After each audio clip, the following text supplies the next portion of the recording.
I was just getting out of the shower when my cell phone rang. With curses, I wrapped the towel around me and hurried into the bedroom to grab it off the dresser. Darlene had already left for some last-minute Christmas shopping, and we planned to meet later at the e-consultant's office. Before I could say hello, a cheerful male voice spoke up. "Hi, Darlene. Is there any chance we can meet tonight for some quick sex? I just can't wait 2 whole more days for you to hold me." "What the hell are you talking about?" I said angrily. A convulsive sigh was heard, followed by 2 or 3 seconds of complete silence, then a click of disconnection. Stunned, I looked at the phone. What the hell was that? After a moment, I realised it was Darlene's phone, not mine.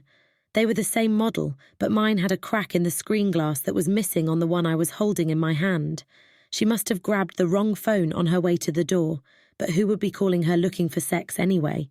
Jesus Christ, was she fucking on the side? It looked that way. Stunned, I hung up the phone, went back into the bathroom and wiped myself down, my thoughts racing. All I could think was, this can't be happening. Darlene and I have been married for 6 years. By mutual agreement, we have no children, and the last few months have been pretty rough. She still got along, and she still loved me, of course, but her interest in sex had all but disappeared. From 2 or 3 times a week, sometimes at least at her initiative, we had dwindled to once or twice a month, and even then only at my insistence. And when we did have sex, she was passive and unenthusiastic, not the passionate and enthusiastic partner she had been at the beginning of our marriage. We talked about the problem over and over again. Darlene kept telling me that it wasn't anything special. She was just tired, overly busy at work, blah, blah, blah. Except that nothing had changed at her job. No big projects, no horrible deadlines, no promotions. Every time I brought it up, Darlene would reply that she was feeling better, and occasionally that night we made love, but it quickly came back to the same thing. I ask, she denies. By the end of September, I was sick of it, and that evening after dinner I sat her down on the couch. "Darlene, I love you, but I'm not ready to go on like this. I don't want to go the rest of my life without sex. You used to love having sex with me, and now you obviously don't anymore. Something has to change, or I'm filing for divorce." She looked at me, completely stunned. "Divorce? Jesus, honey, isn't that a little drastic? Darlene, do you know how bad it is? I decided to find out. We've had 3 quickie hookups in the last 3 months, plus making love once. That's 4 times since the 1st of July, and in that time you've turned me down 18 times. I'm not going to live like this anymore." She looked under her feet, obviously feeling very uncomfortable. "Baby, I'm sorry. You know that I love you, and I can do better, and I will. I promise. I'm just so tired. That's not good enough, Darlene. I want 2 promises from you, or I'm going to see a lawyer on Monday." She looked at me warily, and I continued. "First, I want you to see Dr. Evans and get a full examination to make sure there are no physical problems. And second, I want us to start seeing a marriage counsellor." "Marriage counsellor? But we didn't have anything bad happen." "Yes, we did. Are you listening to me, Darlene? We're practically living together like brother and sister. Whether you want to admit it or not, something did go wrong, and we either try to fix it or I'm leaving." A long argument ensued, full of Darlene's tears, but I was adamant and finally got my way. She met with Dr. Evans, who confirmed her complete health, and we started meeting once a week with Eileen Archer, a counsellor recommended by our friends Brad and Alison, who had worked with her a couple of years ago. We counselled for about 2 months and things were going well, or at least I thought so. We talked a lot about our relationship, about everyone's jobs, about the families we grew up in, and what our parents' marriages were like. Some of it seemed boring or inappropriate, but Eileen was sure we'd made progress, even though life in our bedroom hadn't improved from it. So far, we had talked more about relationships and how we got out of bed rather than sex. Eileen's slogan for me was, "Be patient," and for both of us, be honest with yourself and your partner.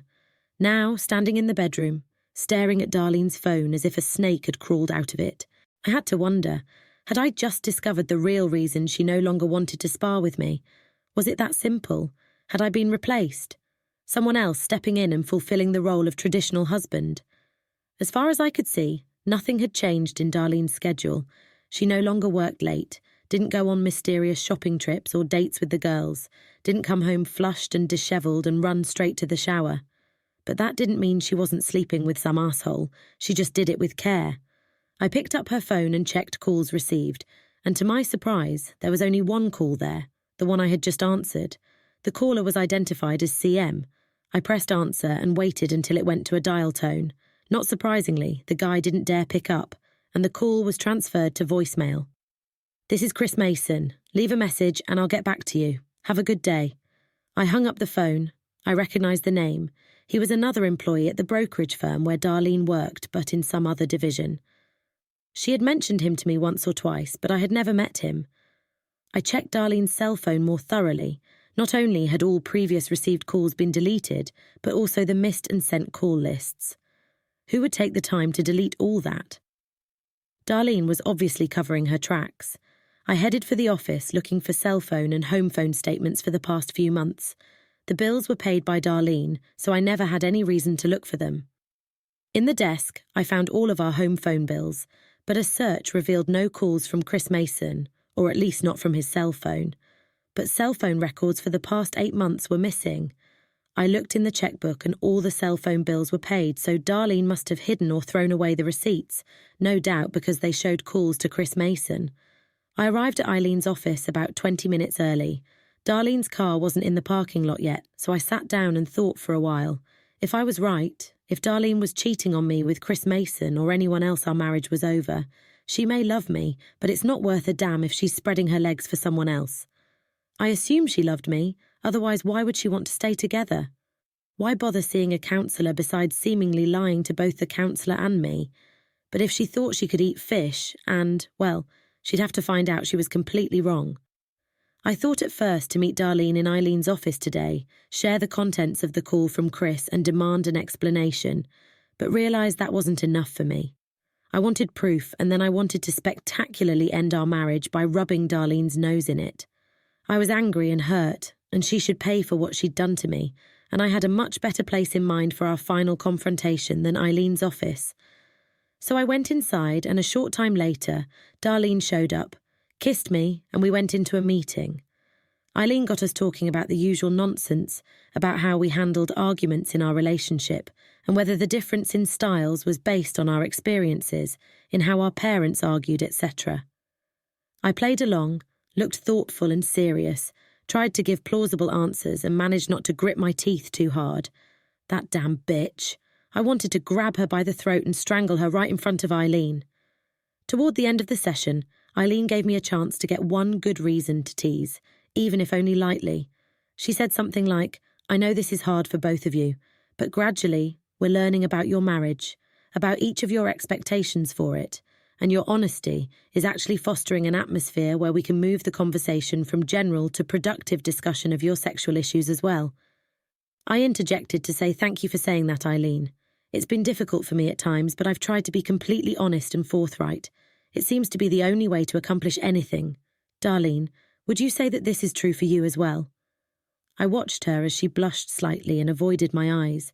Instead, she looked at Eileen, nodded and said, "Absolutely, Alan, I feel the same way." I wondered if Eileen had noticed Darlene's obvious discomfort.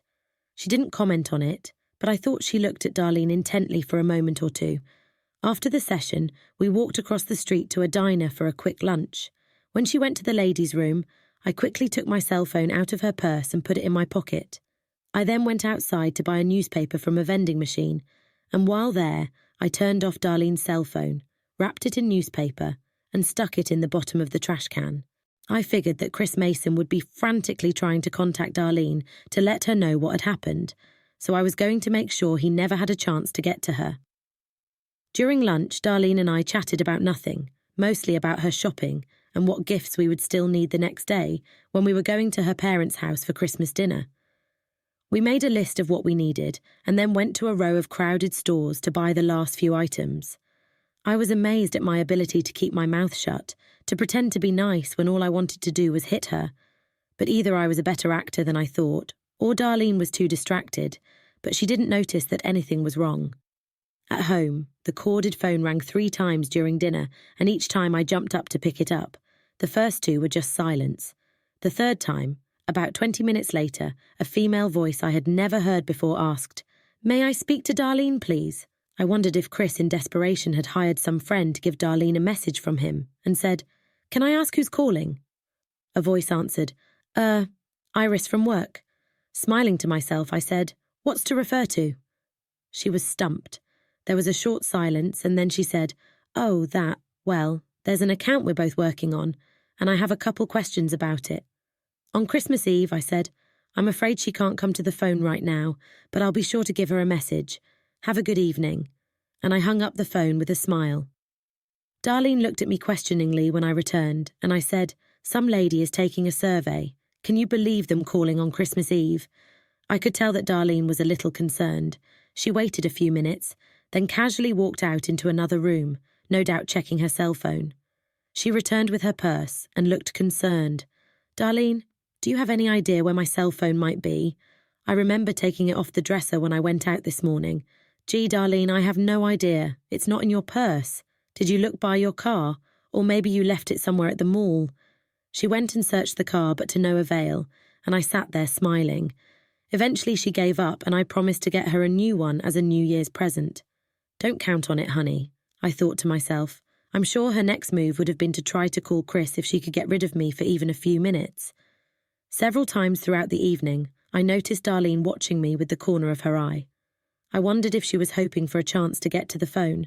Finally, she said, "Honey, I'm a little tired. I'm going to go upstairs and just watch TV for a while, okay?" "Sure, Darlene," I replied. "That actually sounds wonderful. I'll just put the dishes in the sink and we'll go together." She smiled at me, but I could see she was annoyed. An hour later, she asked me to check that there were no trash cans at the curb. When I reminded her that tomorrow was Christmas and there was no pickup, she turned away from me with obvious disappointment. When we went to bed, she didn't get a chance to call anyone. This morning, I got up early, ate breakfast while Darlene slept, and made a few preparations, then went into the bedroom and gently woke her up. "Good morning, dear. Merry Christmas." I gave her a fake smile. "There's coffee ready in the kitchen. I'm off. I'll see you later at your parents' house." She sat down awkwardly. "It's only 8.30, Alan. Where are you going?" I smiled again. "I need to pick up a last-minute gift for you, dear. But don't worry, I'll see you there at 2. She protested, saying, "Weren't all the stores closed today? And couldn't I come home later and pick her up?" But I was already on my way to the door, sending her a kiss. At 8.45, I knocked on Chris Mason's apartment door, having found his address in Darlene's service directory. I was counting on him being in town today, as he had mentioned that he was looking forward to seeing Darlene the next day. When he opened the door, he was dressed in a robe and looked sleepy. A tall, not bad-looking guy, about 25 or so. Yeah, what the hell? He stopped talking and retreated to his living room, and I walked in and quickly closed the door behind me. I was holding a Hammerly 208C air pistol aimed directly at his chest. It wasn't such a deadly weapon, just something I used for short-range practice, but Mason clearly didn't know that. He looked absolutely terrified. "Let me introduce myself, Chris. I'm Alan Rahatton, Darlene's husband, your current sexual partner." His eyes widened and he took another step back. "Hey, kid, calm down, okay? I don't know what you're—" "Anyway, Chris, you called yesterday asking for sex. Do you really think I can't figure out what's going on? Now here's what's going to happen. We're going to sit here in your living room and have a nice chat. If I don't get the answers I want, I'll shoot you once or twice in the balls and leave you to bleed to death. If you decide to be more responsive, after a while we'll visit some people I know and talk to them, and then I'll leave you to live your life, understand?" He looked at me cautiously, nodding his head slightly. "All I have to do is talk to you." I nodded. "Uh-huh, and I'll leave you alone. Damn bad if you get shot, isn't it?" Chris and I chatted for a while and he told me everything I wanted to know.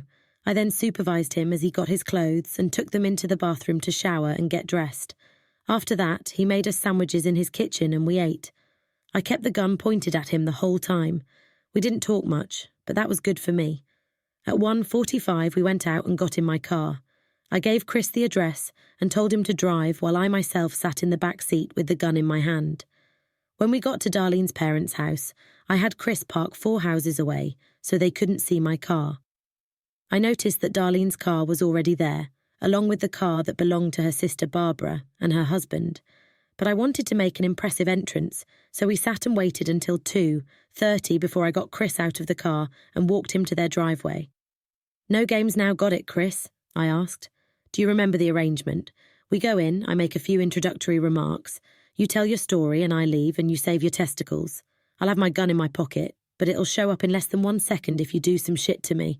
He looked somewhere between like he was uncomfortable and wildly terrified. Don't worry, man. I'll play it just like you said. When we rang the doorbell, Darlene's mum Sarah opened the door. Her welcoming smile turned into a perplexed one when she saw Chris. Hi, Alan. Who's this? Hi, Sarah. Merry Christmas, I said, kissing her on the cheek as we entered the foyer. This is Chris. He's only here for a few minutes. Ignoring her confusion, I took Chris by the hand and let him straight into the dining room where the family was just about to start appetizers. Apparently, they were going to start without me. Merry Christmas, everyone, I said with a happy smile, looking at the surprised faces. Darlene's father, Tom, was sitting there, and her sister Barbara and her husband Mark, and their 2 boys, Teddy and Ben. Farther back sat Darlene. There was a vague but pleased, even anticipatory expression on everyone else's face. Here's a nice surprise, they thought, an extra guest. But Darlene looked as pale as a ghost. Her mouth opened a couple of inches, and I thought she might faint. Attention, everyone, this is Chris. He is Darlene's co-worker, and he has a little story to tell us. Come on, Chris. Darlene has risen to her feet. No, Alan, it's not. I quickly interrupted her. It's okay, Darlene. I think everyone needs to hear this. She took a few quick steps toward the door, but I grabbed her arm and hugged her tightly. Come on, Chris. Darlene tried to free herself from me by saying, No, Chris, don't. I put my free hand over her mouth to silence her, while her parents looked on in utter amazement. Chris reluctantly began to speak. Darlene and I were having an affair. It started in April and has been going on ever since. Darlene's family awed, then stared at Chris, then at Darlene and me. After a long pause, Barbara lifted Teddy and Ben out of their chairs and pushed them into the living room where she turned on the TV, then returned and closed the door behind her. Go on, Chris, I smiled. We've been seeing each other at work. The fitness centre has several massage rooms with doors that can be locked. We do this about twice a week, meeting at different times so no one has noticed a pattern. We work on different floors of the building so no one realised we were leaving at the same time. There are showers where we clean up afterward. Darlene continued to fight me. She tried to bite my arm, but I held her firmly. And Chris, I said, what exactly did you 2 do together? Please be specific. He didn't meet my eyes. We, mostly fucking. I loved the look of horror on Darlene's mother's face. Darlene stopped struggling with me, and I took my hand away from her mouth. She just stood there, tears streaming down her face. And what was it like sleeping with Darlene? I asked affably. I knew what his answer would be. I'd made him practice a couple times to make it smooth. She's very hot, always very proactive. She tenses her hips, wiggles her hips at me, especially when she's getting close to coming. She says things like, I need your buddy. I need that thing inside me. To my surprise, Darlene's relatives still hadn't moved. I expected one of them to try to put an end to this. She likes the 69 pose best. She tries to get me to finish before I can get her to finish, but I usually win. And she really likes the doggy style. Does she ever talk about me? I asked. Sometimes she says she loves you, but she doesn't want to stop sleeping with me. When were you planning to meet next time? Tomorrow. She was going to tell you that she had to work at the office. We planned to be together for about 3 hours. We were looking forward to having more time this time. She said she was going to fuck me so hard my eyes would pop out of my orbits, that she was going to fuck me so hard I wouldn't even be able to walk. And how long do you think this affair will last? He said, probably a few more weeks. I'd be happy to continue, but Darlene said it's time to stop. She said you insisted on counselling because your sex life had taken a huge downturn and she was worried about you figuring out what was going on. She said New Year's Day would be the day you broke up with me, but then laughed and said it might take her a few weeks to follow through. There was silence in the room while Darlene's family looked on in shock. Me, Darlene, Chris, all standing. Darlene was sobbing, covering her face with her hands, not trying to say anything. I walked over to Tom, took his hand and shook it. Bye, Tom. I love being your son-in-law. You and Sarah are good people, and you deserve better as a daughter than that cheating whore. Of course I deserve better for myself as a wife than she did too. I went to Sarah, kissed her on the cheek and said, Bye, Sarah, I'm sorry. I'm not staying for lunch. This might be a little awkward. Darlene fell to the floor.